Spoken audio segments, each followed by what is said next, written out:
Hello ladies and gentlemen, I today wanted to review the LMGs for Planetside 2 because I thought it would be an interesting video. I wanted to, when going over the LMGs for Planetside 2, not just say, oh this gun's always better than this gun, and instead have a bit of nuance to it. So when you're picking the best LMG, it generally depends on what you're going to want to do. For example, if you're in a 1v1 engagement, or if you're in a small fight, an Orion, MSWR, or an Anchor, depending which faction you're on, are always going to be the best options.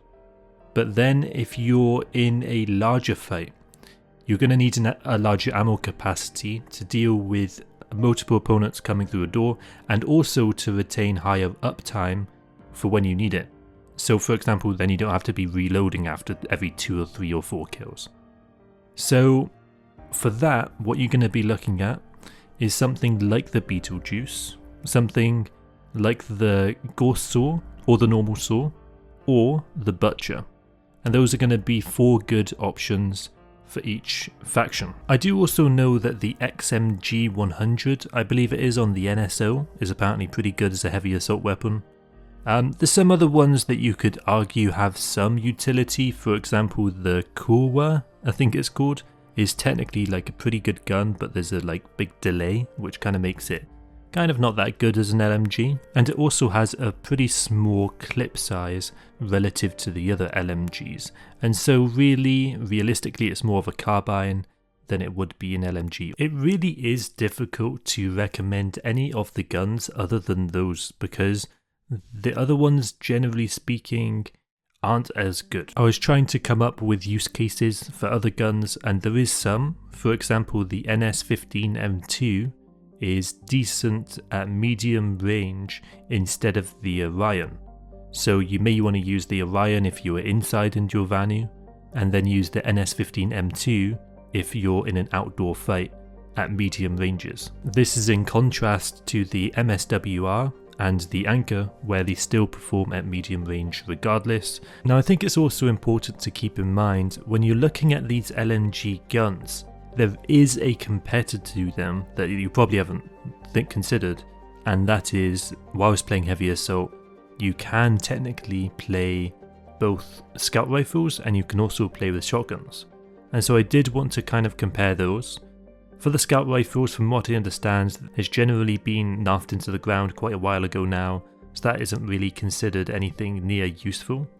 And likewise, we have something like the shotguns, which definitely are viable in close range combat, especially if you're playing something like Lane Smash and you've got a scavenger, and especially in very close, even in live gameplay, point hold situations, maybe back in the day when there used to be routers. Shotguns would have been very strong. They're not necessarily as strong in heavy assault at the moment, in my opinion, even though some salty vets do complain about them, and they are strong in short range. I don't really think they're that viable because of their limited capability beyond a very close range. There is also the TR mini chain gun, which technically isn't an LMG, but you know, it does have its fun use if you do want to go down that route. You do also have the Tranquility, which was also nerfed into the ground once again, so it would be difficult to include that on the list of viable weapons for heavy assault. There are of course some other weapons that we could think about, like the Obelisk, which again I wouldn't really consider super viable after using it. It doesn't feel that good to use.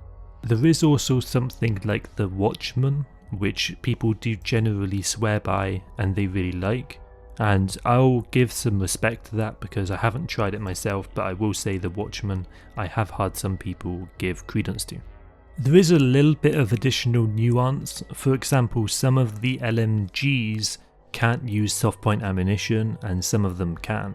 For example, on Vanu you've only got the Flare, the Polaris, and I believe the Arsa, which can use soft point ammunition.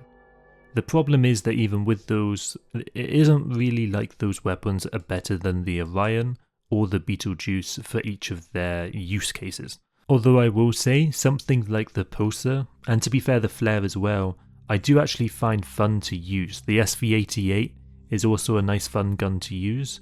So there's definitely some nuance there, and especially if you're trying to Orax the Beetlejuice those are guns you may want to consider. Another little bit of additional information is that from what I understand, the Godsaw on NC, when you shoot at vehicles, it does do a lot of additional damage relative to other guns. And so you can consider that some extra viability built into the gun that you don't really see with the other weapons. Now, if we want to compare the weapons across factions, we could generally say that the NC ones, specifically the meta ones, are low rate of fire and high damage, which is nicer from what I understand, placing your shots, playing a bit more slow. So there is some nuance there. And then with the TR and the Vanu, there is higher rate of fire guns. From what I understand, the TR ones generally have a bit more kickback. Now, of course, we are going to be having a weapons patch at some point, and I don't know if that's going to include new weapons, and I don't know if it's going to balance existing weapons that are in the game. We do know that that's a very big potential, so I will update the title of this video if things do change. Another quick thing to note is that you can use LMGs technically on Engineer if you have an ASP rank, which you get at BR 100 after you spend 5,000 starts in order to unlock the ASP rank.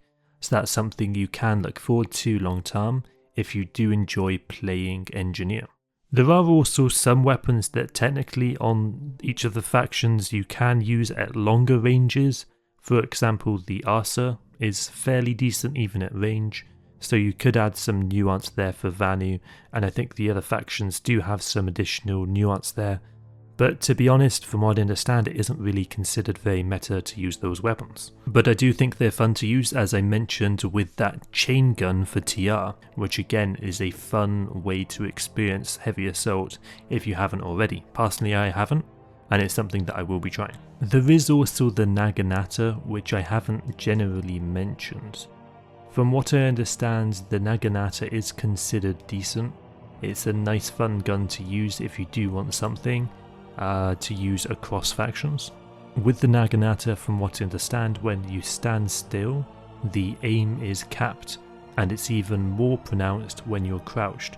And so with the Naginata, again, if you stand still or crouch, there is some extra utility there. So I guess if you're like sitting in a spawn room, it has some utility, or behind like a OSHA shield in a trident base, there could be some utility there. Now, I would be interested in hearing your guys' opinions on this. What LMGs do you enjoy? Did I miss anything? Is there any extra nuance that you would add into this video if you made it?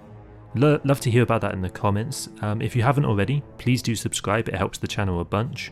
And yeah, until next time, have a great day. I'm out, GG, bye bye.